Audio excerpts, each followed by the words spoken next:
अच्छा, चावल खाने के बाद वो जो एक सुस्ती छा जाती है, एक भारीपन सा लगता है, हम सबने कभी ना कभी इसे महसूस किया है ना? पर सवाल ये है कि आखिर ऐसा होता क्यों है?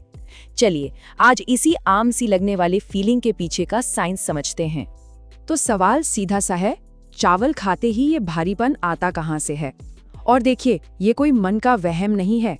ये जो सुस्ती और भारीपन है ना, ये बिल्कुल असली है और हम सब इसे महसूस करते हैं। तो चलिए, आज इसकी तह तक चलते हैं और पता लगाते हैं कि पूरा मामला है क्या। तो इसकी सबसे पहली और सबसे बड़ी वजह है हमारे ब्लड शुगर का रोलर कोस्टर राइड पर चले जाना। जी हाँ, एक रोलर कोस्टर। और इस राइड को शुरू कौन करता है? चावल में मौजूद वो कार्बोहाइड्रेट्स जो बहुत ही आसानी से पच जाते हैं। देखते हैं ये कैसे होता है। देखिए, सारी कहानी शुरू होती है स्टार्च से। चावल और खास तौर पर जो सफेद चावल हम खाते हैं, उसमें स्टार्च भरपूर होता है। अब जैसे ही ये पेट में जाता है, ये बहुत बहुत तेजी से ग्लूकोज में टूट जाता है। ग्लूकोज मतलब सीधी सादी भाषा में कहें तो शुगर। और बस यहीं से खेल शुरू होता है। अच्छा, अब आगे क्या होता है ये समझिए। ये एक चेन रिएक्शन जैसा है। पहला स्टेप, चावल ग्लूकोज में बदला। दूसरा स्टेप, खून में शुगर का लेवल एकदम से ऊपर चला गया। अब शरीर इसे बैलेंस करने के लिए क्या करता है? तीसरा स्टेप, हमारा पैंक्रियास फटाफट इंसुलिन रिलीज करता है। और चौथा स्टेप, ये इंसुलिन सेल्स को कहता है, चलो जल्दी से ये सारी शुगर सोख लो। नतीजा, ब्लड शुगर जितनी तेजी से ऊपर गया था, उतनी ही तेजी से नीचे आ जाता है। और इसी एनर्जी क्रैश को, इसी डिप को हम सुस्ती की तरह महसूस करते हैं। ध्यान दीजिए, ये वजन बढ़ना नहीं है। तो ब्लड शुगर की कहानी तो समझ आ गई, लेकिन वो जो पेट में भारीपन, एक फूला फूला सा महसूस होता है, उसका क्या? तो चलिए अब दूसरे कारण पर आते हैं। और ये कारण है पानी। जी हाँ, वजन नहीं, पानी। आइए इस टेम्पररी वाटर रिटेंशन के पीछे का साइंस समझते हैं। अब ये पानी वाली बात समझने के लिए हमें एक शब्द को जानना होगा, ग्लाइकोजन। ये क्या भला है? बहुत सिंपल है। जब हम कार्बोहाइड्रेट्स खाते हैं तो हमारा शरीर उसे एनर्जी के लिए इस्तेमाल करता है। जो एक्स्ट्रा होता है उसे बाद के लिए स्टोर कर लेता है। बस इसी स्टोर्ड फॉर्म को ग्लाइकोजन कहते हैं। ये हमारे मसल्स और लिवर में जमा रहता है। समझिए, एक तरह का एनर्जी बैंक है। और अब आता है सबसे मजेदार और हैरान करने वाला फैक्ट। तैयार है? हमारा शरीर जब भी 1 ग्राम कार्बोहाइड्रेट को ग्लाइकोजन के रूप में स्टोर करता है ना, तो उसके साथ साथ वो करीब करीब 3 ग्राम पानी भी पकड़ कर रख लेता है। सोचिए जरा, 1 ग्राम कार्ब्स के साथ 3 ग्राम पानी, है ना कमाल की बात? तो इस कंफ्यूजन को हमेशा के लिए दूर कर देते हैं। यहाँ 2 अलग अलग चीजें हैं। एक है टेम्पररी वाटर वेट, ये ग्लाइकोजन की वजह से होता है, और जैसे ही शरीर उस स्टोर्ड एनर्जी को इस्तेमाल करता है, ये पानी भी निकल जाता है। कुछ ही घंटों की बात है। और दूसरा है फैट स्टोरेज। ये तब होता है जब हम लगातार लंबे समय तक जरूरत से ज्यादा कैलोरी खाते हैं। तो अगली बार जब चावल खाने के बाद भारी लगे, तो याद रखिएगा, ये वाटर रिटेंशन है, फैट नहीं। ठीक है, तो ब्लड शुगर हो गया, वाटर रिटेंशन हो गया। अब पजल का तीसरा टुकड़ा जोड़ते हैं, और वो है डाइजेशन, यानी हमारा पाचन तंत्र। जब हम पेट भर के खाते हैं तो हमारा शरीर अपनी सारी ताकत उस खाने को पचाने में लगा देता है। देखते हैं कि ये एनर्जी कहाँ-कहाँ से खींचकर लाई जाती है। देखिए, खाना पचाना कोई आसान काम नहीं है। ये एक बहुत एनर्जी वाला काम है, खासकर जब खाना चावल जैसा कार्बोहाइड्रेट से भरा हो।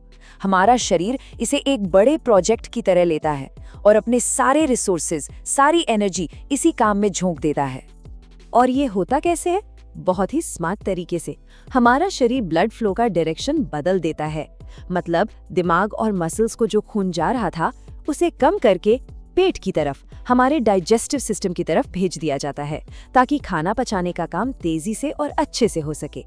तो आप सोचिए, अगर दिमाग को खून की सप्लाई थोड़ी कम हो जाए तो क्या होगा? बिल्कुल, हमें नींद आने लगेगी, सोचने समझने की रफ्तार धीमी हो जाएगी, शरीर में एक भारीपन सा महसूस होगा और बिस्तर से उठने का तो मन ही नहीं करेगा। ये सब इसी ब्लड फ्लो के शिफ्ट होने का नतीजा है। चलिए, अब इस कहानी में एक और मजेदार ट्विस्ट है। बात सिर्फ ब्लड शुगर या ब्लड फ्लो की नहीं है, हमारे दिमाग के अंदर भी कुछ चल रहा होता है। जी हाँ, कार्बोहाइड्रेट्स का सीधा कनेक्शन हमारी ब्रेन केमिस्ट्री से है, जो हमें शांत और रिलैक्स महसूस कराता है। तो होता ये है कि जब हम कार्ब्स खाते हैं तो हमारे दिमाग तक ट्रिप्टोफैन नाम का एक अमीनो एसिड ज्यादा आसानी से पहुंच पाता है और दिमाग इस ट्रिप्टोफैन का इस्तेमाल करके एक खास केमिकल बनाता है जिसका नाम है सेरोटोनिन। तो ये सेरोटोनिन क्या करता है? इसे फील गुड हार्मोन भी कहते हैं, लेकिन इसका एक और काम है। ये हमें शांत करता है, हमारी अलर्टनेस यानी चुस्ती को कम करता है और शरीर को सिग्नल देता है कि अब आराम करने का टाइम है। तो अब समझ आया कि दोपहर में राजमा चावल खाने के बाद एक अच्छी सी झपकी लेने का मन क्यों करता है।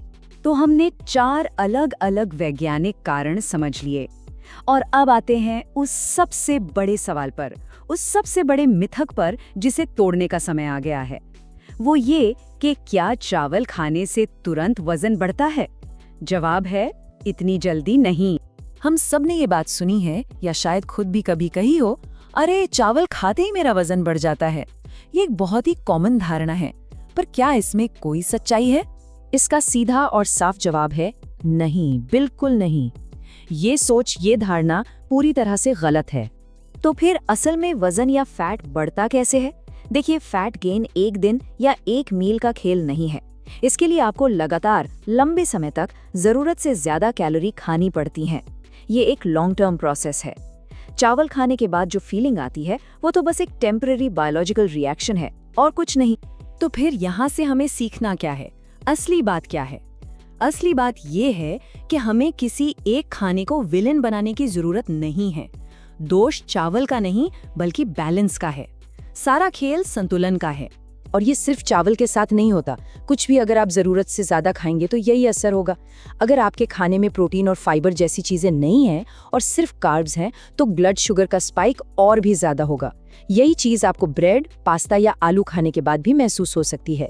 ये सब हाई जीआई फूड्स हैं जो जल्दी से शुगर में बदल जाते हैं। तो चलिए फटाफट से रिकैप करते हैं। चावल खाने के बाद उस भारीपन के असली कारण क्या हैं?